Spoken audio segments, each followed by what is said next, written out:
C'è chi lo preferisce più rosso e c'è chi lo preferisce più arancione. Parliamo dello spritz.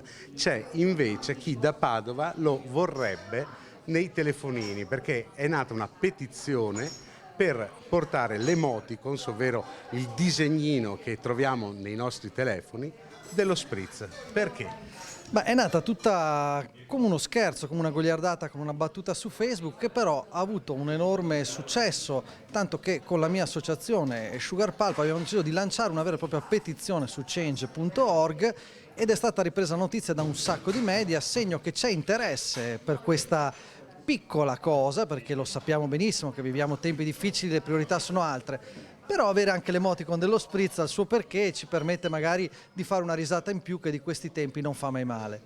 Un prodotto che rappresenta comunque il territorio e quindi un'identità e una storia.